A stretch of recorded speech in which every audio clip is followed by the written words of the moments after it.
Oke. Oke, aku buka dulu ya. Halo, selamat malam teman-teman. Terima kasih sudah bergabung di acara diskusi temu sejarah yang ketujuh. Nggak kerasa ya, kita baru mulai diskusi itu di awal Februari, tapi terus berlanjut sampai sekarang gitu. Dari diskusi pertama bahas Kartini, kemarin bahas Pram, dan sekarang kita menghadirkan pemantik dari komunitas temu sejarah. Ada Kak Fajar yang bakal membahas buku Dilarang Gondrong dan juga Kak Suhai nih yang nanti akan memoderatori dari buku ini gitu. Terima kasih ya sekali lagi yang sudah menyimak juga gitu. Dan mungkin tanpa berlama-lama aku langsung aja ke moderator untuk membahas diskusi buku kali ini. Tapi sebelumnya mungkin di ini juga ya, aku sharing sedikit nih terkait Kak Fajar. Jadi Kak Fajar ini adalah dosen sekaligus kayaknya suka nyanyi juga. Terus banyak ya aktivitasnya. Nah, kalau Kak Sungai juga editor buku dan suka baca buku banget ya kayaknya karena di belakangnya ini udah banyak banget buku gitu. Oke, silakan Kak Suhai. Halo, selamat malam teman-teman. Malam hari ini kita akan bahas sebuah buku menarik sih, yang kayaknya jadi jarang banget pembahasan tentang mode atau style yang di masa Orde Baru itu sempat dilarang ya. Nah, bukunya ini, terbitan Margin Kiri. Aku baru selesai kapan ya? Tadi pagi kayaknya. Tadi pagi atau dari siang, karena semalam sempat ngebut untuk bacanya. Buku ini menarik banget karena apa ya? Bagaimana bisa eh, sebuah mode, sebuah cara ini ya berpenampilan terus dirajia. Mungkin kalau teman-teman yang lahir era 90-an masih sempat mungkin ketika di sekolah itu ada ini ya apa istilahnya, kalau ada murid yang rambutnya panjang dikit, wah guru tuh sudah siap guntingnya itu. Nah, ini norma yang seperti itu atau pendisiplinan semacam itu ternyata di masa lalu sudah pernah dilakukan dan bahkan ya dianggap sebagai sebuah kriminal karena ketika ada orang gondrong di jalan itu tentara-tentara itu sudah siap dengan guntingnya. Nah, ini nanti mungkin dari Kang Fajar bisa ini ya apa untuk cerita tentang buku ini, gimana yang awalnya apa ya, kita itu kan di awal-awal kemerdekaan atau enggak itu banyak beberapa. Ya misalkan kayak Bung Tomo aja itu lumayan bukan orang bukan yang klimis kan. Dan itu nggak ada masalah. Dan bahkan kalau dibilang di era revolusi orang para jago, wah, itu juga gondrong-gondrong semua itu. Bagaimana yang kemudian apa ya, sesuatu yang sebelumnya dianggap biasa, tetapi di awal-awal Orde Baru ini kok bisa itu menjadi sebuah dianggap kriminal dan bahkan nggak segan-segan aparat keamanan yang di sini ada polisi dan TNI itu bisa berhak secara hukum dan legal merazia orang-orang gondrong. Mungkin langsung aku serahkan kepada Kang Fajar untuk cerita itu. Oke, cek suara saya terdengar ya Kang ya? Jelas? Jelas, jelas. Ya, ini mohon maaf agak bising di sini ya karena di outdoor. Pertama-tama saya ucapkan terima kasih ini untuk ketemu sejarah luar biasa. Beberapa kali saya ikut diskusi buku ini, memang diskusi bergizi lah ya di malam hari ini. Kak Tiwi, Kak Suhai, terima kasih dan tentunya teman-teman yang sudah bergabung di malam hari ini. Ya mohon izin sebelumnya kita sedikit barangkali ya, ini buku sebetulnya sudah cukup lama saya baca, cuman enak baca berkali-kali gitu, karena memang ada sisi lain dari dimensi sejarah yang mungkin terkait normalisasi disiplin terhadap orang-orang rambut gondrong. Gitu. Ternyata tidak hanya berkaitan dengan disiplin mode saja, tapi di sisi lain ada aspek ideologi juga di sini. Nah, ini kajian yang menarik ya dari buku Dilarang Gondrong. Ini saya juga masih baca tadi di kereta sempat. Arya Wiratama Yudhistira oleh pengarang Ahdian. Ini bukunya dipublish oleh Margin Kiri. Kurang lebih ada sekitar 170-an halaman. Terdiri dari berbagai macam topik gitu ya. Ada beberapa bab yang memang di sini dibahas terkait anak muda dalam perspektif, kemudian sebuah era baru, mereka yang terlahirkan, perang wacana, kemudian mempersoalkan rambut gondrong, berpolemik soal rambut, epilog, dan catatan penutup. Jadi ternyata memang buku Dilarang Gondrong, praktek kekuasaan Orde Baru praktek kekuasaan Orde Baru terhadap anak muda awal 1970-an ini ternyata memang hasil dari sebuah karya tulis skripsi gitu ya yang dibukukan, yang mana rambut gondrong yang ternyata dianggap hal remeh-temeh memiliki sebuah pesan ideologi, bahkan hal yang dianggap receh ya, ternyata menjadi problem besar di era Orde Baru. Nah, di sini saya awali dengan yang namanya asal muasal atau yang melatar belakangi kenapa sih gondrong itu menjadi sebuah problematika ya, bagi kekuasaan di era rezim Orde Baru. Karena memang Orde Baru kita kenal dengan pemerintahan yang cukup atau otoriter begitu ya. Laksanaannya menolak keras terhadap semua bentuk perlawanan, apalagi yang dilakukan oleh para pemuda gitu ya. Yang mana pemuda kita kenal merupakan motor penggerak di setiap era. Nah, Orde Baru ini tidak mau adanya sebuah pembangkangan gitu ya yang dilakukan anak-anak muda dengan dalih gondrong itu tidak mencerminkan kepribadian bangsa katanya. Nah, ini yang menjadi sebuah narasi yang dibangun adalah bahwa gondrong itu tidak mencerminkan kepribadian bangsa. Ya mungkin barangkali betul tadi kata Kang Suhai, kalau ada anak-anak yang tumbuh besar di era 90-an, ya saya kurang tahu ya kalau sekarang apakah sekolah masih menerapkan razia rambut gondrong nggak?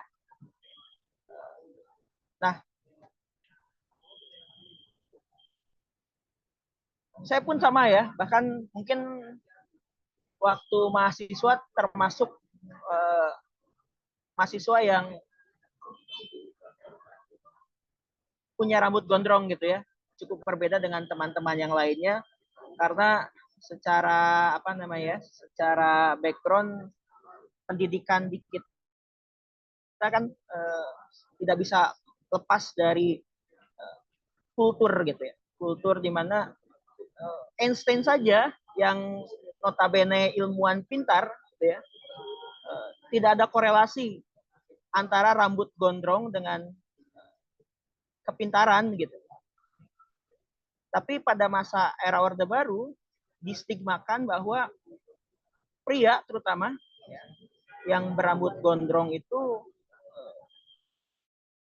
dinilai mempengaruhi, tidak bisa meneruskan ataupun tidak bisa jadi harapan orang tua itu melanjutkan, kan kita era Orde Baru itu kita kenal dengan era pembangunan, yang mana para orang tua yang hidup di generasi perjuangan mengharapkan para pemuda itu bisa melanjutkan estafet kepemimpinannya.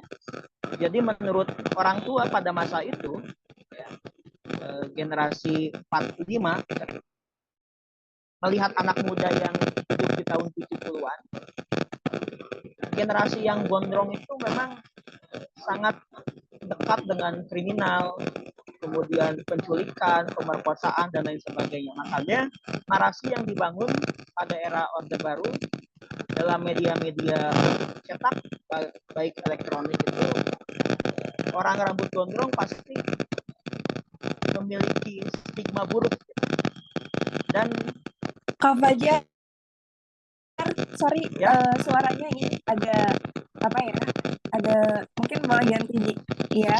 Tadi suaranya ada keresek-keresek. Mungkin boleh di unmute yang Kak Fajar yang ada videonya. Soalnya yang muncul di galeri yang Kak Fajar foto aja gitu. Oh gitu, berarti unmute yang video ya? Yang fotonya, unmute yang cuman foto. Kak Fajar pakai device unmute yang ada videonya. Yang kakak pakai video. Coba.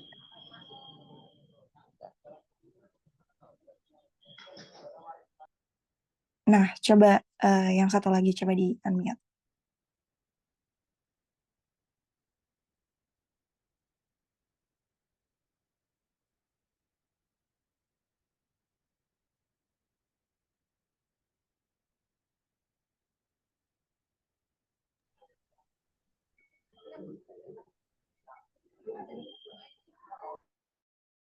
Halo, cek.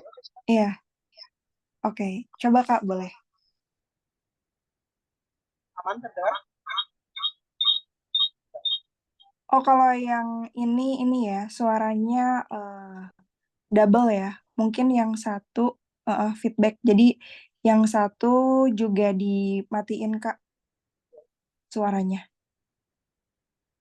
Yang satu device dimatiin aja suaranya.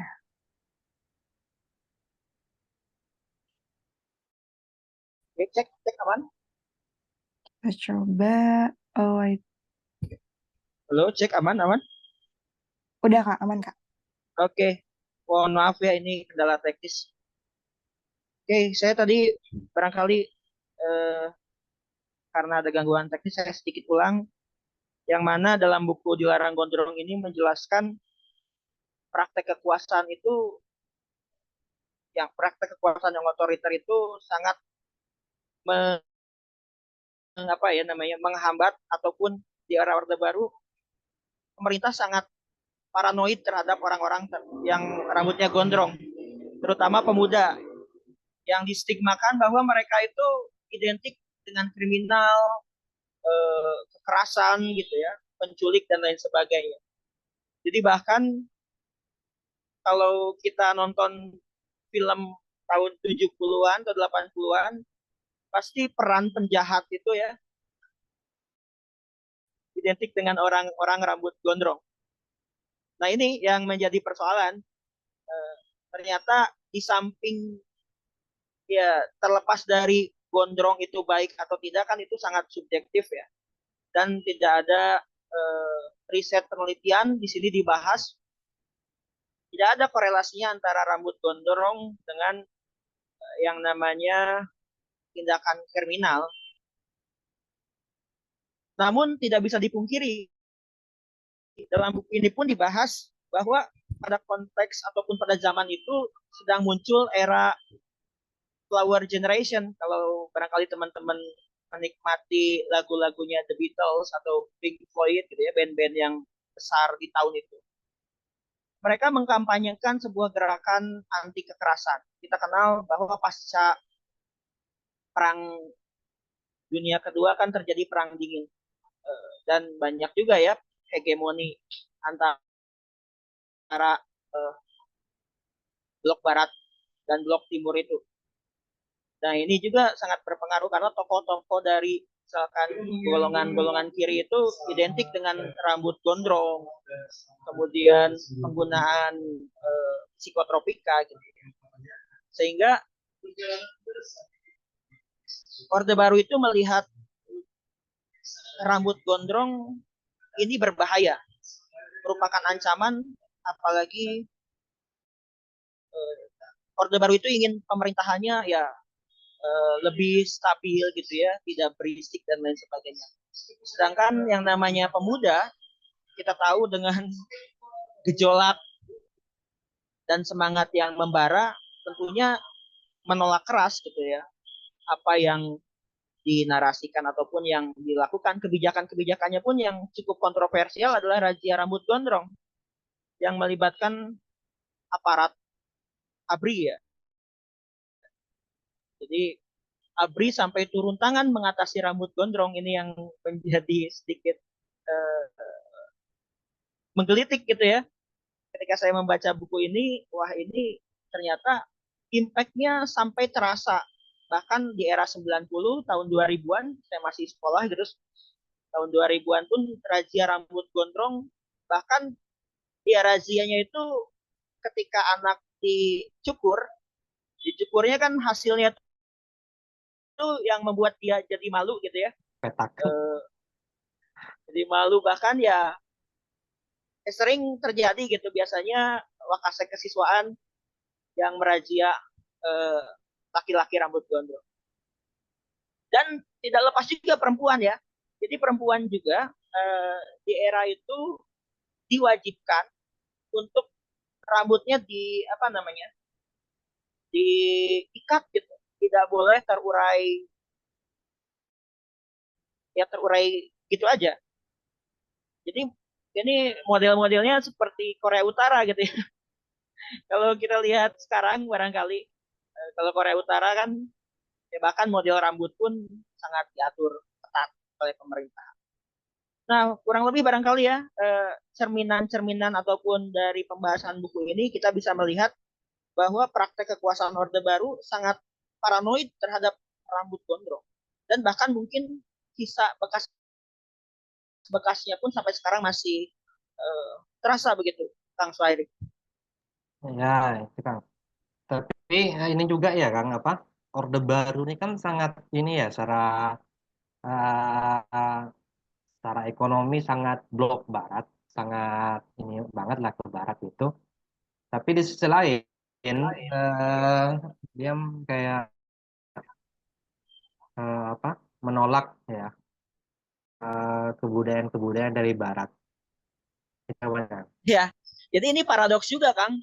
Satu sisi secara mode Orde Baru itu menolak ya, sama halnya Soekarno pun menolak kan awal mereka menolak era The Beatles gitu. Kemudian band-band yang memang memberikan pengaruh westernisasi lah istilahnya. Cuman kan dari aspek ekonomi Orde Baru itu sangat membuka investasi secara ekonomi. Berbeda halnya dengan era Orde Lama di mana corong-corong ekonomi itu ditutup gitu ya, terutama berkaitan dengan corong-corong kerjasama dengan negara-negara barat. Nah, di era Orde Baru, arus pop culture terutama beberapa artis band aja kan di era ini tidak boleh rambutnya gondrong gitu ya, sempat dicekal gitu. Ini menarik juga sih. Karena banyak di sisi lain ada yang memperjuangkan ini sebagai bentuk ideologi ya. Mereka apalagi terutama golongan muda intelektual seperti mahasiswa menolak otoritarian dari Orde Baru gitu, yang dimana Orde Baru merupakan kontra dari Orde Lama kan ya, memberikan warna baru di mana ekonomi mulai terbuka dan lain sebagainya. Nah, hanya saja di era Orde Baru ini praktek kekuasaan yang awalnya menganggap mahasiswa atau gerakan pemuda ini sebagai kawan, tapi semakin ke sini semakin tadi ya, kekuasaan itu kan begitu manis, dan ketika kekuasaan itu terus diberikan ya, itulah ya jadi otoriter gitu, kekuasaan itu cenderung korup, dan ya pada akhirnya era reformasi muncul karena ketidakpuasan terhadap yang namanya Orde Baru. Jadi secara kebudayaan ataupun secara budaya. Yang namanya anak muda kan ingin up to date ya, sama mungkin anak-anak sekarang pun istilahnya kan Gen Z ya. Anak-anak Gen Z pun ingin apa namanya ya? Mereka membawa tren baru menurut saya. Yang namanya nilai dan norma itu pasti secara teori itu pasti selalu bergerak dan tidak ada istilahnya. Mungkin di era pada masa itu dikatakan ini tidak sesuai, tapi mungkin bisa jadi di era sekarang ini jadi relevan gitu. Makanya sangat subjektif sekali misalkan mempersoalkan rambut gondrong dengan sebuah istilah atau narasi tidak mencerminkan kepribadian bangsa. Nah ini buku ini tuh membahas persoalan ini yang menarik ya, karena mungkin saya pun salah satu yang dulu sempat dalam hati mempertanyakan ini kenapa ya, padahal kembali lagi kan itu apa subjektif gitu. Kalau mungkin bagi laki-laki lebih nyaman atau lebih enak dilihatnya gondrong, dan definisi gondrong pun sangat luas gitu. Apakah lebih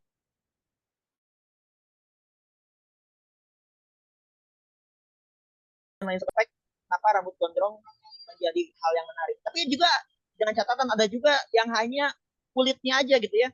Jadi hanya ikutan tren mode gondrongnya aja, tapi tidak memahami nilai-nilai yang diperjuangkan. Nah ini juga barangkali ya banyak juga ya anak-anak muda yang mungkin hanya ikutan gaya-gayanya aja, cuman tidak memahami bahwa dari bentuk ekspresi tersebut ada nilai ideologi yang diperjuangkan. Gitu Kang. Oke. Ngomong-ngomong soal ideologi gerakan yang dibawa mulai mode nih ya, saya kan pernah ini Kang apa? eh ada nggak kemudian khususnya kayak di Bandung ya, di Bandung nih kan dulu sempat dikenal dengan kota mode ya. Terus gimana sih kemudian dari tren hippies ini mempengaruhi busana-busana pakaian ya khususnya? Karena beberapa yang misalkan kayak sejarah anarkisme modern itu salah satu masuknya adalah di Indonesia itu melalui budaya, melalui ya gaya pakaian model dan gitu. Khususnya di kalangan anak-anak punk. Cuma sayangnya di buku Lilang Gondrong ini tidak memotret itu sepanjang aku baca tadi malam sih. Iya, betul betul Nah, betul nggak ada betul memotret Kang. tentang yang fenomena punk ini. Padahal hippies itu Ya, sangat dekat dengan tradisi punk waktu itu. iya betul Kang Sari. Bahkan sampai sekarang kalau di Bandung itu terkenal dengan food, fashion and fun lah ya, kurang lebih eh, tren ya Paris Van Java di mana ya banyak style-style ataupun ya tren-tren yang muncul dari anak-anak di Bandung. Nah, kalau dari saya baca memang di buku ini lebih condong membahas berkaitan yang namanya tren hippie ya, hippies. Jadi masyarakat yang pada saat itu menolak uh, militeristik. Contoh tokoh-tokohnya seperti John Lennon. Kalau John Lennon dari The Beatles itu kan sangat menolak perang Vietnam gitu yang dilakukan oleh Amerika Serikat. Nah, kemudian salah satu propaganda yang dibangun ya itu peace and love itu ya. Jadi gerakannya mereka sangat mengedepankan cinta kasih dan lain sebagainya. Makanya di buku ini salah satu yang menjadi persoalan bagi Orde Baru itu yaitu perilaku apa namanya cinta itu diekspresikannya melalui seks bebas. Itu jadi bagi Orde Baru sebuah ancaman ya. Karena di generasi sebelumnya tidak dikenal. Nah itu dari aspek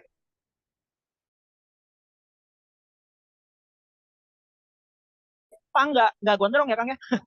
Jadi tidak terlalu membahas pang itu kan lebih ini ya, lebih ya gitu ya. Apalagi street pangnya saya juga waktu tahun 90-an di Bandung waktu itu anak pang luar biasa. Ya sekarang kan stigma pang itu jauh dari konteksnya ya.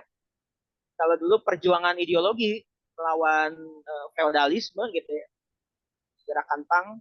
namun dan diekspresikan lewat musik dan lirik-liriknya yang cenderung keras, melawan. Jadi ya itulah ekspresi anak muda. Sedangkan hippies ini berbeda, Kang. Jadi hippies ini cenderung bukannya melawan secara keras, mereka justru melawan tindakan-tindakan kekerasan. Jadi dengan ekspresi cinta gitu ya, kemudian tidak ada batasan-batasan. Nah ini sangat dekat dengan flower generation istilahnya. Jadi kalau teman-teman yang menikmati lagu, ya saya katakan tadi ya, tahun 60, 70-an, itu musik-musik psychedelic gitu istilahnya, genrenya psychedelic itu ya dekat dengan ganja yang seperti itu. Jadi itu mungkin yang menjadi ketakutan ya bagi generasi di era Orde Baru gitu pemerintahannya, generasi tuanya tanda petik ya. Jadi orang tua yang tahun 70-an melihat anaknya itu takut terhadap hal-hal negatif yang dicitrakan ataupun ekspresi tadi rambut gondrong kemudian jeans cutbray gitu ya. Kan ini banyak dipakai sebagai mode tren di era itu. Dan juga ya ini sangat berbeda dengan punk kalau saya lihat. Kalau punk itu lebih cenderung keras melawan. Kalau hippies justru dia melawannya dengan cinta kasih, ya. Tidak melalui kekerasan. Jadi mereka sangat menolak yang namanya tindakan peperangan, anti militeristik bahkan. Gerakan-gerakan hippies bahkan dia tidak ada batas wilayah gitu. Mereka memperjuangkan bahwa ya kita sama-sama humanisme lah secara ideologi itu ya. Kita manusia dengan cinta kasih. Kenapa misalkan mohon maaf seks itu dikategorikan negatif padahal itu ekspresi bentuk kecintaan dari ideologi itu. Nah ini barangkali yang tidak senada ataupun berbenturan nilainya dengan apa yang diharapkan oleh orang tua tahun 70-an gitu. Kayak gitu, Kang. Oke, oke. Apalagi ini ya, apa? Orde Baru ini kan bisa dibilang ideologinya itu kan ideologi keluarga ya. Ya, keluarga karena apa? Kalau si penulis yang Arya Wiratma ini kan sering ngutip bukunya Bu Saya si Reisi. Ya, risetnya di Jogja kalau nggak salah ya. Kalau menurut Kang, karena gini, eh, kayak semacam ini, apa ya? Misalkan Soeharto memakai babakisme sangat feodal Jawa, kita seringkali ada simplifikasi itu loh apa maksudnya. Padahal Jawa sendiri ini beragam. Misalkan konteks yang Jawa-Jawa dekat keraton pun kita kenal siapa Cipto Mangunkusumo yang sangat radikal di zaman itu, di zaman pergerakan. Nah, menurut Kang gimana nih untuk soal ini ya, soal perspektif yang dibangun tentang keluarga Jawa dalam buku ini? Ya, Karena betul. karena dalam itu kan ini kayak ini kekhawatiran orang tua terhadap anaknya kan, nah, yang dibangun oleh Orde Baru itu. Ya, betul, Kang. Jadi memang bahkan sampai saat ini ya, jadi model kepemimpinan yang dibangun itu seperti keluarga. Presiden itu di apa namanya? Diibaratkan seorang bapak, kemudian ya ibunya dan masyarakat ini warga ini sebagai anak. Jadi sehingga eh, saya rasa ini kan dalam buku ini pun dibahas tidak bisa dipungkiri ya Indonesia pada masa Orde Baru kan sangat Jawa sentris. Ya, bahkan sekarang pun kecenderungan pemimpin Indonesia kan terakhir ya Jawa, kental dengan tradisi Jawa. Oleh sebab itu, menurut yang saya baca dari buku ini, ya sampai sekarang kan sering terjadi gap ya antara anak dengan orang tua. Ada perbedaan sudut pandang. Misalkan kayak sekarang saya sering melihat eh, milenial yang kayak ini Gen Z gitu ya, perbedaan misalkan. Ya itu terjadi pasti selalu terjadi yang namanya perbedaan apa ya pengalaman barangkali ya. Pasti itu terjadi sama halnya pada era Orde Baru pun anak-anak mudanya karena di era Orde Baru kan orang tuanya itu hidup di era perang dunia ya, di mana mereka uh, sangat getir gitu ya, perjuangan dan lain sebagainya. Nah, ketika baby boomers itu kan ya bayi lahir di mana-mana ya, istilah baby boomers itu karena bayi lahir banyak. Orang itu ingin punya keturunan, cinta kasih, bahkan ya tradisi menikah pun ya istrinya banyak gitu ya. Kita kenal ya untuk melanjutkan generasi-generasi. Baby boomer makanya generasinya pasti orang tuanya, orang anak-anaknya banyak gitu. Nah, sama pola itu pun terjadi kalau saya lihat di era saat ini. Milenial yang melihat Gen Z itu ya gitu ya, ada gap, apalagi terhadap yang generasi di atas. Jadi pola komunikasi, pola kultur budaya saya rasa memang sangat mempengaruhi, di mana pasti yang namanya apa nilai itu pasti bergeser gitu kan ya. Apa yang dikatakan baik di era ini belum tentu baik di era yang akan datang, ataupun sebaliknya, di era yang akan datang itu dianggap baik di era ini apa namanya sebaliknya gitu. Jadi ya mungkin pola ini terus berulang gitu. Yang tua selalu merasa lebih baik. Iya, nanti mungkin Gen Z melihat ketika menjadi orang tua mungkin melihat generasi alpha itu ya lebih baik saya, pasti pola itu berulang sih Kang.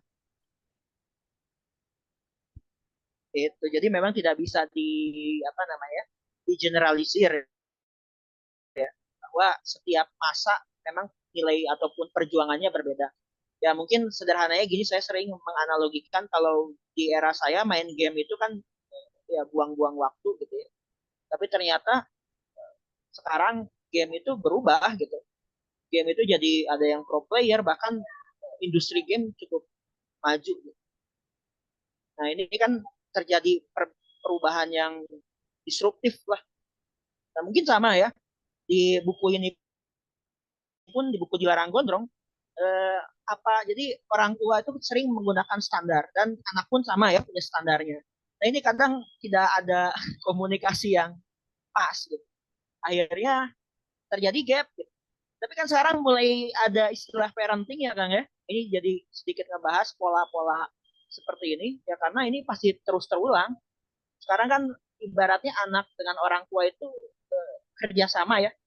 Kalau dulu di era 70-an mungkin pola komunikasi antara anak dan orang tua itu ya tadi, eh, kalau istilah dulu saya di ospek itu senior selalu benar itu Kang. Jadi pasal 2-nya kembali ke pasal 1 gitu. Nah itu tuh.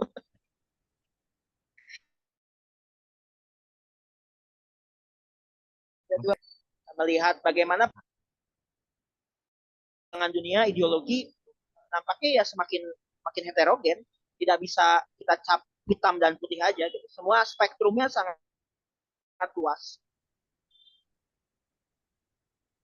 gitu Bang. Oke. Halo teman-teman, ini sudah ada 19 orang di Zoom ini. Yuk, silakan untuk teman-teman, kira-kira ada yang mau sharing, bertanya, atau Ada yang pernah dirajia barangkali Kang? Dulu. aku dulu di SMP kelas 3 SMP itu di Razia. Oh, ngamuk-ngamuk. Ya betul ya. Jadi ya pengalaman barangkali saya juga ya sama dengan teman-teman yang ya mungkin ya itu semangat ekspresi anak muda ya. Mereka itu punya energi yang cukup besar, tapi terkadang energinya itu tidak tersalurkan semuanya ke arah-arah yang bisa atau untuk mengembangkan diri gitu. Padahal menurut hemat saya memang justru saluran energi yang cukup besar itu harus ditempatkan pada porsinya, sehingga ya mereka bisa berkreasi kreatif gitu ya, diberikan ruang. Sama halnya seperti ini, dengan pelarangan-pelarangan yang dilakukan oleh pemerintahan Orde Baru, justru mereka semakin brutal gitu, semakin apa namanya berontak gitu ya, makin liar. Nah, ketika apalagi dengan ini ya sampai disiarkan langsung di TVRI, barangkali kalau Kang Suhairi baca buku ini, Menjelang akhir, seorang menjelang seorang perwira tinggi gitu ya menyampaikan bahwa bahaya rambut gondrong itu disiarkan live di TVRI. Jadi persoalan tanda petik ini harusnya negara itu membahas tentang isu publik gitu ya. Korupsi, bagaimana pembangunan. Ini ngurusin masalah pribadi yang memang sampai menurunkan angkatan ABRI gitu ya untuk merazia rambut gondrong di berbagai titik. Ini kan luar biasa menurut saya fenomena seperti itu. Di awal-awal tahun berapa ya? Tahun 69 atau 68 itu kan Ali Sadikin ya yang cukup awal-awal. Itu pun berhenti, kajiannya diberhentikan di daerah Jakarta karena setelah diinterupsi oleh Ari Budiman, kalau nggak salah di buku ini direkam. Untungnya sih apa? Mungkin itu kayaknya ya satu-satu yang direkam di buku ini dialog sipil, sipil dan apa ya? Dan pemerintah yang kemudian eh, kebijakan itu nggak mereda gitu loh. Walaupun gitu sebenarnya yang jadi cukup kenapa kemudian ini ya, misalkan di tahun 70-an itu kan sempat ada itu Kang apa yang mahasiswa ITB meninggal tuh loh. Kayaknya itu juga jadi pemantik Ya, ya, betul. pemantik yang cukup besar, demonstrasi yang cukup besar sehingga nanti di tahun tiga tahun setelah itu ini apa kebijakan razia ini sudah dihentikan. Walaupun nanti di awal kapan tuh waktu malaria kayak kayak apa ya? Aku lihat kayak tahapan-tahapan kemarahan Iya, kemarahan atau ketidakpuasan publik ya terhadap pemerintah ya. ya betul. Jadi gerakan 15 Januari atau malaria itu kan 74 ya kalau nggak salah. Jadi itu bentuk apa namanya? Bentuk ketidakpuasan para pemuda pada saat itu, terutama di kalangan yang akademik, yang mahasiswa begitu ya, terhadap rezim Orde Baru yang awalnya diharapkan bisa membawa apa namanya perubahan yang jauh lebih baik. Tapi dalam prakteknya justru kan pemerintah ini cenderung pendekatannya militeristik gitu ya. Kita kenal memang ABRI sangat begitu kuat gitu di era Orde Baru. Makanya ada dikotomi tadi pemerintahan dalam hal ini kan pemerintahannya pemerintahan ABRI gitu ya. Dia ada dikotomi gitu antara sipil dan militer itu muncul gitu di era itu. Makanya ada pemisahan kan nanti di reformasi. Jadi ya impact dari hal-hal yang dilakukan ya oleh rezim Orde Baru, apalagi pada masa itu kan salah satu ya persoalannya pemberantasan PKI itu ya Kang ya. Jadi Ah, menumpas apa yang orang-orang dianggap kiri lah. Nah, tapi sisa-sisanya. sisa-sisanya sampai tapi selain itu tugas Panglima Komando Pemulihan Pangkop di Mas ini kan sebenarnya Panglima Komando Pemulihan Ketertiban Masyarakat. Amanan ya, masyarakat ya. Nah ini juga ya itu merajia rambut itu ya yang menjadi sebuah hal yang ya lucu lah, saya ini membaca ini menarik kan. Sampai ada akronimnya itu ya badannya, ada badan dan Ya, akronimnya Bakor Peragon, Badan Badan Koordinasi Koordinasi. Wah, Pemberantasan Rambut Gondrong. udah selevel Badan Pembinaan Ideologi Pancasila itu. Kan kalau itu sebuah badan ya. Dan negara sampai sebegitunya eh, sebegitunya mengurus rambut ya, seperti Korea Utara mungkin ya. Kalau kita kan melihat sekarang harus seperti Kim Jong Un gitu ya, laki-lakinya nggak boleh. Ya mungkin dulu ya mirip-mirip lah kayak gitu. Nah, ini ada yang tanya ini Kang. Karena saya perempuan, jadi gak masalah gondrong. Tapi ini apakah frekuensi ideologinya dengan kewajiban jilbab? Karena zaman saya diwajibkan berhijab untuk simulasi Islam Muslim atau bukan hal ini pun saya rasa kita masih diploma yang itu saklek banget. Walau dampak moral bagus juga. Bagaimana dengan aturan bermode saat ini? Seperti laki-laki bermake up, kan itu sering jumpa ya. Ya. Apa langsung menganggap laki-laki itu udah mulai apa tujuan progresif. Padahal tujuan produksi diri seperti penggunaan sangkrit. Ini yang saat ini ya.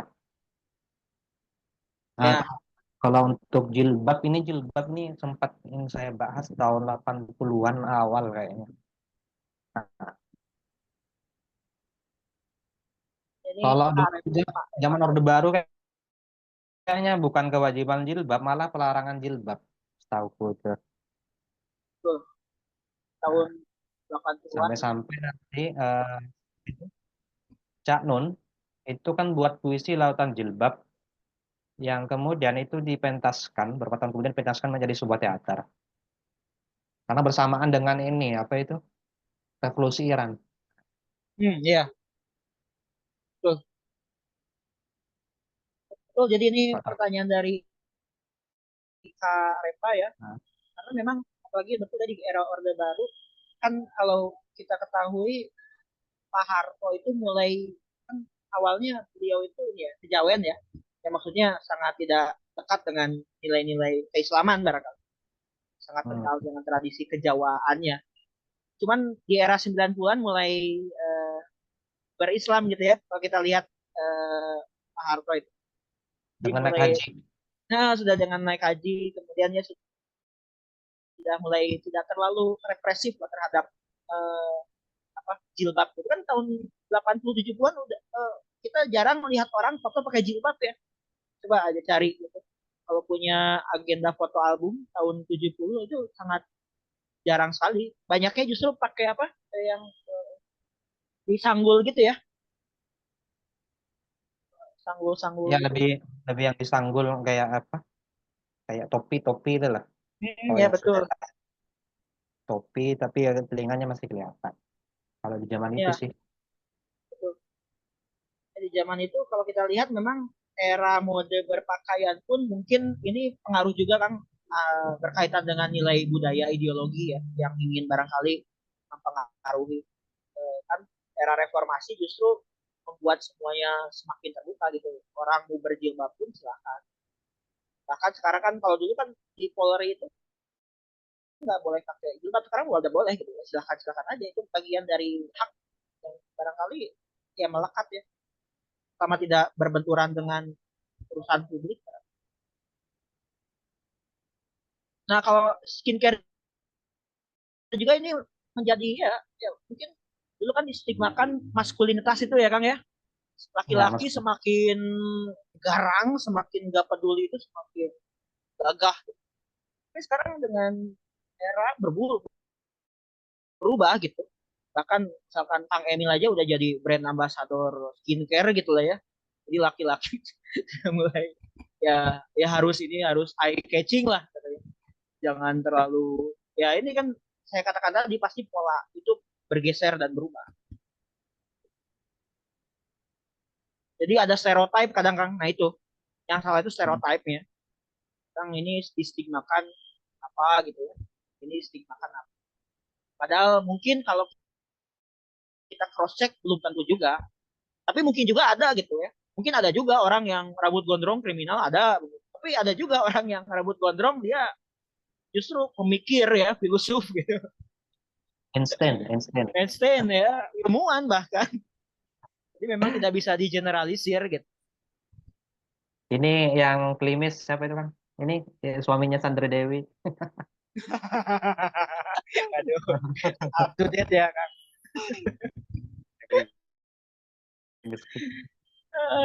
Wah ya tuh ada lagi ada pertanyaan lagi barangkali tuh. Aku coba ini ya elaborasi tentang kewajiban berhijab. Ini bisa jadi kalau untuk saat ini ya kewajiban. Kenapa kemudian banyak kok yang dulu sempat dilarang dan saat ini seolah-olah itu mau nggak mau seperti kewajiban. Aku berpandangnya sih semakin menguatnya konservatisme di Indonesia. Nah ini apa? Ada sebuah aku lupa tweet ada sebuah tweet yang neliti dari tahun 80-an sampai tahun 2000-an, buku-buku keislaman kita itu didominasi oleh fikih-fikih yang cenderung konservatif. Fikih-fikih, buku-buku fikih yang terjemahan ya, bukan yang bisa di pesantren itu kan biasanya yang yang belum terjemah. Nah, ini yang terjemahan yang dikonsumsi oleh umum. Nah, itu bisa jadi pengaruh-pengaruh semakin menguatnya konservatisme agama di Indonesia.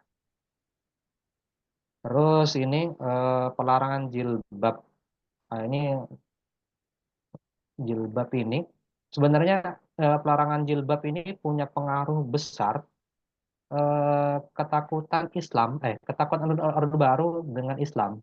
Apalagi di tahun-tahun itu setelah PKI elemen kiri ini diberangus ya dihabisin semua. Nah musuh musuh lainnya dari Orde Baru ya ini ormas Islam. Makanya kenapa kemudian Orde Baru itu kan sangat ini ya sangat apalagi waktu itu ada revolusi Iran sangat sangat ya paranoid gitu. Selain dia paranoid mode, dia sangat paranoid dengan Islam politik. Nah, pokoknya yang berbau-bau politik, rakyat itu nggak boleh berpolitik dalam apapun. Kalau tadi yang gondrong itu distigmakan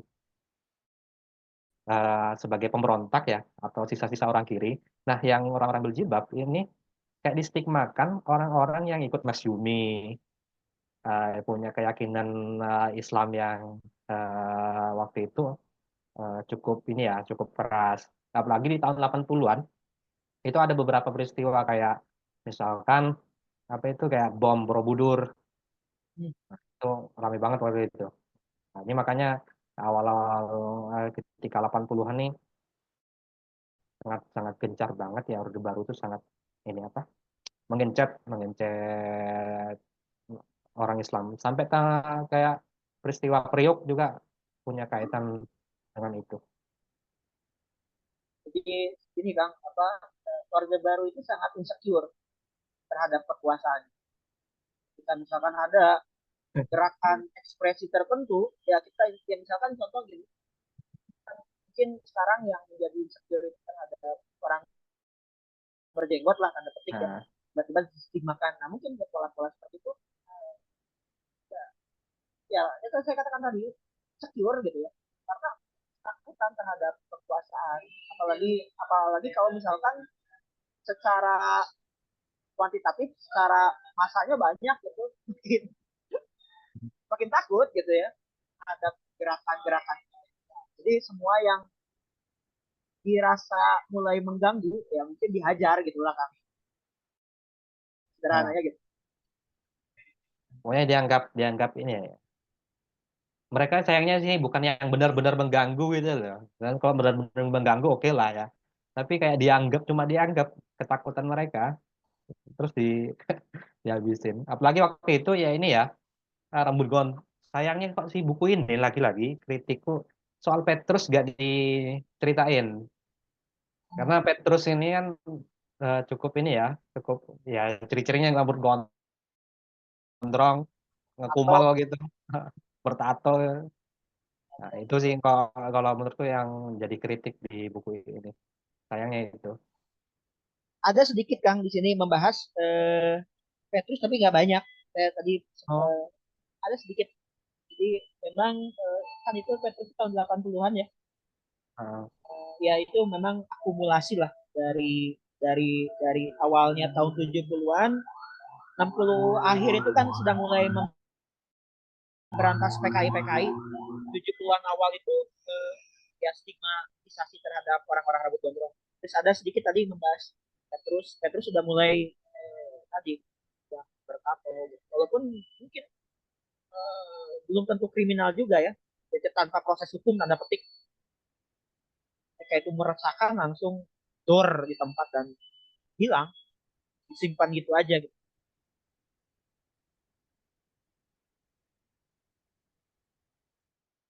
ini ada yang nanya kalau pelarangan jilbab ini dilakukan oleh Menteri Daud Yusuf. Kalau dari anunya Historia, ini dilakukan oleh Profesor Daji Darmodiharjo, 17 Maret 1982. Ini aku sematkan artikelnya ya. Jadi bukan Daud Yusuf ini. Di tahun tahun berapa tuh Pak? 1982. Tahun 82 ya. Ayo ada Bagaimana lagi?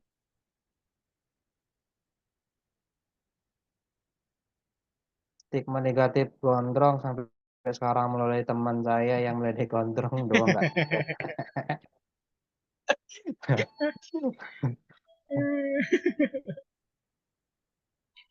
Ya, ya, ya, ya. Ini lucu juga nih. Tapi secara ini ya, Kang ya, saya melihat jadi terjadi diskriminasi terhadap warga negara ini ya. Hmm. Artinya orang ingin mengakses hak-haknya kan ini sampai nggak boleh, kan dulu ada bikin SIM gitu ya ke instansi-instansi pemerintah ngurus layanan publik itu ya jadi diskriminatif aja gitu terhadap tampilan gitu ya. Nah ini barangkali yang menjadi persoalan karena narasi yang dibangun oleh Orde Baru itu membrainwash masyarakat ya, bahkan sampai sekarang ya sehingga otaknya udah merasa apa ya udah pasti nempel gitu. Hmm. Pasti kalau misalkan gondrong dia nggak bisa diatur, gondrong itu kriminal gitu. Jadi terjadi stigma-stigma yang menempel. Ya, itu tidak bisa dilepaskan dari sebuah propaganda dan narasi sebetulnya. Makanya di sini gondrong doang nyopet kagak gitu ya. Ya karena Ya. gak semua pencopet tuh gondrong. Kalau di kartun yang ditampilin ini ada yang tuh kartun yang gondrong tapi itu ditarik sama polisi ternyata wig gitu.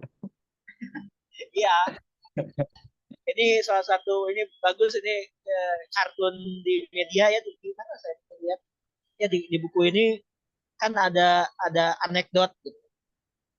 Rambut gondrong itu berkutu ketombe ya dan sebagainya bikin gatel langsung dibalas sama yang rambut gondrong lu rambut botak kalau ada nyamuk digigit tetap aja gatel gitu. Artinya ya sama-sama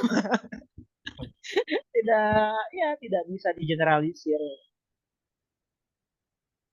Dan perempuan saya juga merasakan gangnya waktu SD teman-teman saya itu eh, kalau yang perempuan tuh harus di nggak boleh terurai gitu.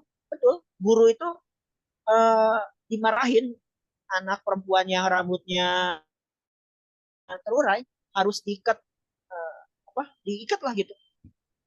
Kalau karena saya mengalami ya era orde baru orde baru akhir-akhir lah saya waktu sekolah. Ini ada yang nanya lagi.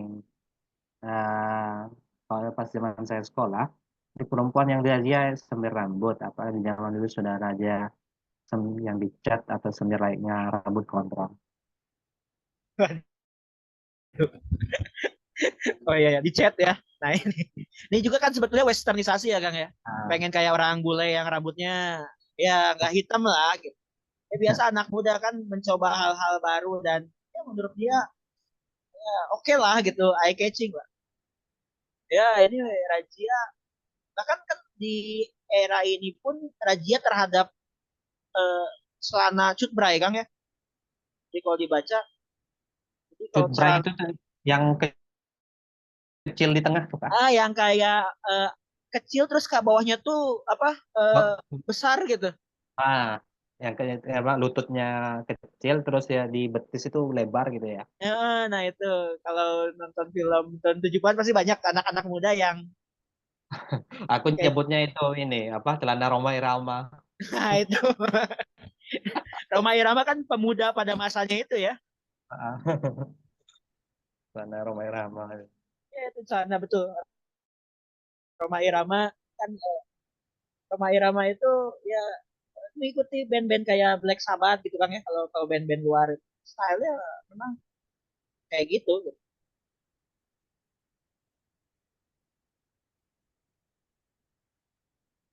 Nah, itu yang tentang ini ya semir rambut tadi yang jelas di zaman itu segala hal yang dianggap sebagai bagian dari westernisasi atau yang kebarat-baratan secara mode itu sebagian besar dilarang sih.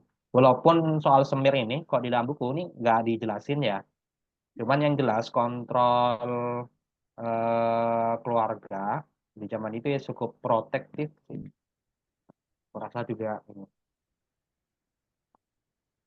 Terus yang kedua ini kalau di Gondrong Indonesia, padahal kalau zaman kerajaan Sumatera dan Jawa hal lumrah laki-laki gondrong. Nah, itu betul. Betul, itu bahkan di buku The History of Java itu kan Raffles menulis beberapa laki-laki ya, orang-orang kerajaan itu dia rambutnya justru gondrong terurai gitu. Bahkan secara yang ya Islam gitu kan beberapa Rasulullah juga kan ya digambarkan itu memiliki rambut panjang ya beberapa riwayat. Nah, artinya memang mungkin tadi ketika narasi yang dibangun pada era Orde Baru menarasikan bahwa rambut gondrong itu tidak mencirikan kepribadian bangsa. Jadi kepribadian bangsa itu ya dibuat oleh penguasa itu ya harus rapi, kemudian nurut. Bahkan pemuda itu diubah menjadi remaja kan di sini tuh. Oh iya, itu Supaya dibilangin awal ya. karena pemuda itu pasti identik dengan Sumpah Pemuda ya. Orang-orang yang memang radikal gitu. Supaya nggak radikal, ini dibuat remaja. Nah, lebih lebih baik. Lu ada saya lupa ada film apa ya di TVR itu tentang anak muda apa ya saya lupa. Di TVR itu disiarkan itu tentang mencirikan anak-anak muda supaya baik.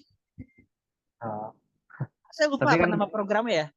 di zaman itu juga ada film ini ya, filmnya Rendra itu. Itu kayaknya jadi salah satu film yang ini ya, apa yang kontra terhadap istilah remaja itu. Remaja tuh.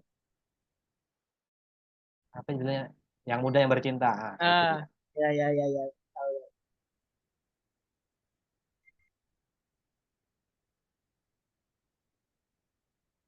Dan Ini kemudian teman, memang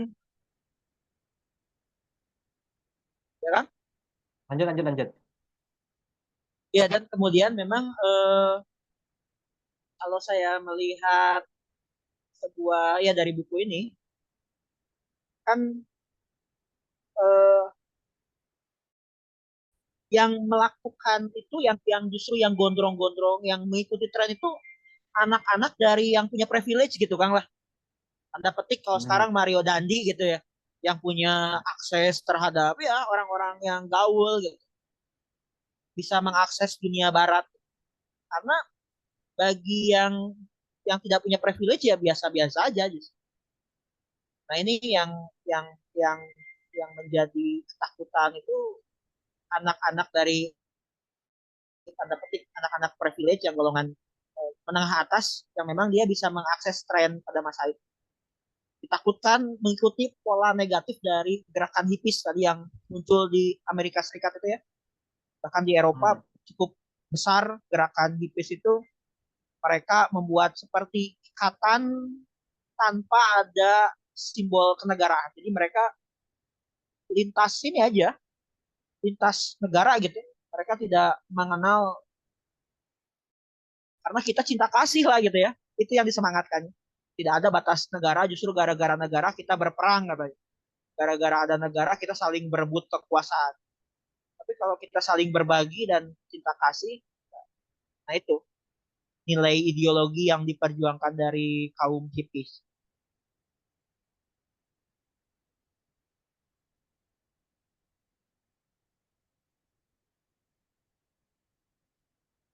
Ya, itu teman-teman ada yang mau sharing lagi. Barangkali kalau yang mau open cam silakan ya, dipersilakan atau by chat juga nggak masalah.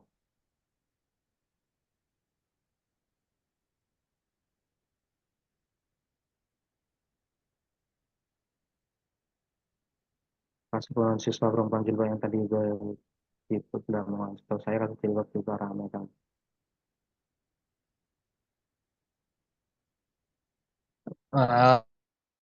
Eh, ini ya, itu yang tadi soal jilbab ya. Eh, bedanya bedanya sekarang sama yang lalu, kalau dulu kan dilarang ya, dilarang oleh negara dan dan masif ke bawah. Eh,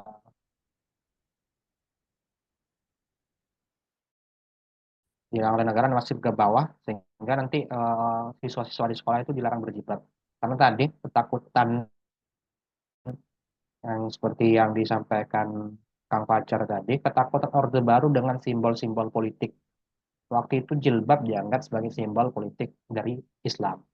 Nah, tapi berbedanya dengan sekarang itu kebalikannya. Sekarang itu dipaksa wajib. Beda ya, kalau dulu dilarang pakai, sekarang tuh dipaksa untuk pakai jilbab. Nah, selain itu juga, walaupun secara negara tidak ini ya, tidak terstruktur kayak apa, kayak waktu zaman Orde Baru, kewajibannya itu tidak dikeluarkan oleh negara atau peraturan-peraturan kementerian, tetapi lebih ke semakin menguatnya konservatisme di kalangan umat Muslim. Nah, nanti kenapa harus wajib jilbab, bahkan yang non Islam pun diwajibkan untuk berjilbab. Nah, itu mungkin yang membedakan. Yang sama mungkin tentang represinya ya. Kasus yang dulu sama yang sekarang tuh di yang persamaannya di wilayah pemaksaannya gitu. Mungkin Bang Fajar mau nambahin soal ini lagi. Apa yang sama dan apa yang beda soal mode jilbab ini? Pada intinya sih sama-sama ingin memaksakan kehendaknya Kang gitu ya. Yang Nah, waktu itu kan memaksakan kehendaknya supaya tidak boleh berjilbab. Nah, sekarang mungkin memaksakan kehendaknya supaya berjilbab, bahkan untuk yang non muslim itu sempat kasus ya, sempat ramai lah. Artinya memang unsur kekuasaan ini kan terkadang apa ya, mengontrol gitu ya, berikan sebuah hegemoni, kan jadi persoalan ketika misalkan ini ada hal di kenapa negara kita itu harus jangan rese terhadap hal-hal privat, tapi harus rese dengan hal-hal publik gitu ya, urusan umat yang berkaitan dengan kehidupan masyarakat orang banyak. Jadi jangan hal remeh-temeh justru yang berkaitan dengan hal-hal privat itu menjadi isu publik itu kayaknya ya jadi apa ya? Saya memang agak agak ada yang salah gitu, agak kurang kurang pas lah begitu. Karena saya melihat kalau negara kita ingin maju ya harus resenya isu-isu publik. Kita memang itu mengancam dan lain sebagainya. Ketika misalkan ini terkait dengan keyakinan atau itu ya, ya Pancasila kan merangkul itu negara itu melindungi seluruh warganya. Dan sebab itu berkaitan dengan kasus jilbab yang mungkin di era 80-90 itu tidak boleh, dan di era sekarang ada istilahnya ada beberapa apa, daerah itu dipaksakan, ya artinya di, di mana kekuasaan itu pasti ingin selalu memaksakan kehendaknya walaupun nampaknya itu tidak apa ya, dari lab lah, kalau lagi dipaksakannya mungkin normal bukan agama Islam gitu ya, Islanonis gitu ya, sempat ramai beberapa waktu, concern yang harus dijadikan sebuah apa ya, diskursus supaya mungkin kesadarannya lebih ya, kesadaran toleransi gitu. Padahal di era 90 itu sangat diajarkan ya dulu, kalau mungkin belajar PPKN zaman budi dulu gitu pekerti ya, ya. itu budi pekerti yang seperti itu ya dibelajarkan. Hmm. Terus ini apakah uh, Supreme Pada Abraham Counter ini hanya terjadi di Indonesia atau menjadi gerakan gejala kolektif sama dengan negara lain yang melakukan yang sama? Betul. Nah, ini bisa ini Kang dielaborasi lagi tadi ya, bahwa ya itu tadi tentang ini ya, apa, flower generation yang waktu itu dibawa ya, ini membawa semangat tentang cinta kasih anti perang. Kebetulan waktu itu John Lennon menjadi simbol ya, simbol internasional gitu. John Lennon dan istrinya Yonoko itu kan cuma protes terhadap film Vietnam itu kan cuma diam di rumah, membiarkan eh, nggak pakai membiarkan rambutnya gondrong aja, udah. Jadi kayak model-model apa ya? Kalau kiri-kiri lama itu harus demonstrasi macam-macam, ini kayak gerakan kiri baru yang pakai mode yang cukup apalagi influencer ya John Lennon waktu itu. Jadi dia cukup diam di rumah terus diliput. Nah itu mode itulah yang kemudian nyebar kemana-mana. Nah di buku Dilan Gondrong ini motret juga ada tuh eh, informan yang diwawancarain. Ditanya apa kenapa kenapa kemudian ngikutin ini karena John Lennon juga gondrong. Terus ditanya lagi sama si wartawannya, seandainya John Lennon botak gimana? Ya kan saya akan juga botak gitu. Jadi di kalangan anak muda waktu itu ya itu karena budaya hipis ini kan apa ya? Ya cuma gayanya doang.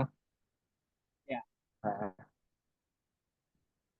ada ya tadi saya katakan di awal ada yang hanya kulitnya aja gitu ya. Ketika hanya mengikuti trennya aja karena mungkin jadi tren. Tapi ada juga gerak dia yang lebih kecil yang memahami bahwa itu sebagai bentuk gerakan tadi ya. Mereka tidak mau mengikuti generasi sebelumnya yang sering berperang terlalu keras ya. Mereka mengkampanyekan cinta kasih. Cuman di buku ini memang tidak dibahas sih. Kalau saya nggak pas baca, apakah terjadi juga di negara lain? Mungkin di buku ini nggak dibahas, lebih ke spesifik dikit aja ya. paling di Amerika sih ya. Di Amerika ya. Nah, cuma di Amerika ya ya sebagai tempatnya si siapa John Lennon itu aja. Kalau Hmm. di negara-negara lain dia nggak nyinggung ya. Nggak nyinggung Ya, banyak. ya, mereka mungkin lebih ini ya lebih lebih concernnya terhadap perang dingin itu ya. Mau masuk ke geng mana nih? Itu yang ramai ya. Mungkin karena ini Kang ya apa? Ini kan skripsi ya. Jadi kayak misalkan tinjauan pustakanya itu ya, ini nggak terlalu apa ya, nggak terlalu kaya gitu loh.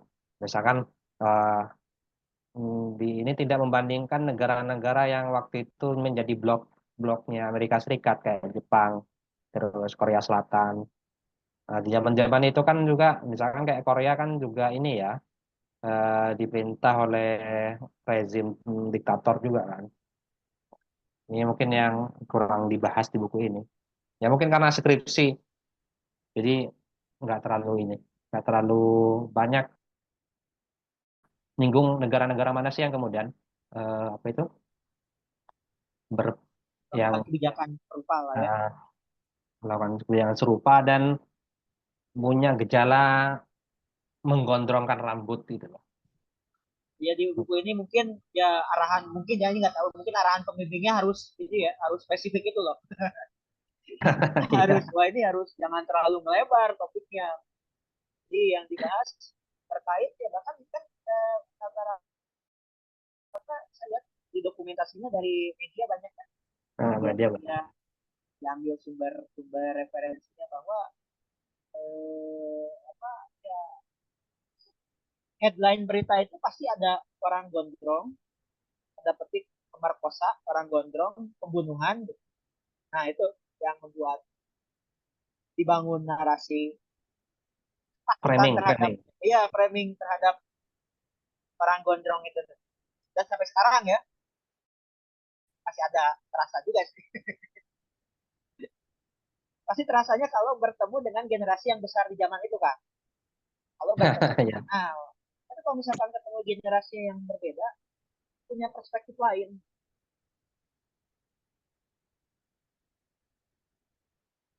Apalagi kalau di mana di kampus itu kan kalau ada masih kalau ada mahasiswa yang gondrong itu dicuekin sama Nah, dosennya. Lagi ke ruang TU tuh, aduh sudah ini. ya saya dulu orang dibully kan. Jadi ya dibully lah termasuk yang dibully oleh dosen gitu ya. Ah, fakultas keguruan tuh gondrong. Ya gitu, karena stigma, karena mungkin generasi dosen itu dibesarkan di era itu. Ya itu tidak bisa kita salahkan juga sih ya. Karena mungkin beliau hidup di era itu, standar framing seperti itu ya pasti terbawa gitu. Sama halnya ketika kita dibesarkan dengan standar 90-an, pasti melihat frame Gen Z itu beda gitu. Pasti itu terjadi seperti itu.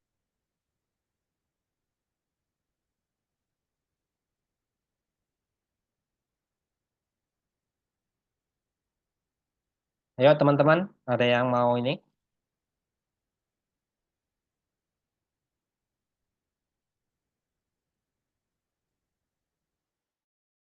Aku pengen nanya nih, Oke, silakan. tapi ini personal aja ke Kak Fajar ya. Kalau Kak Fajar sendiri ini kan gondrong juga. Apakah ini terinspirasi dari zaman dulu juga atau ada sesuatu nih dari rambut gondrong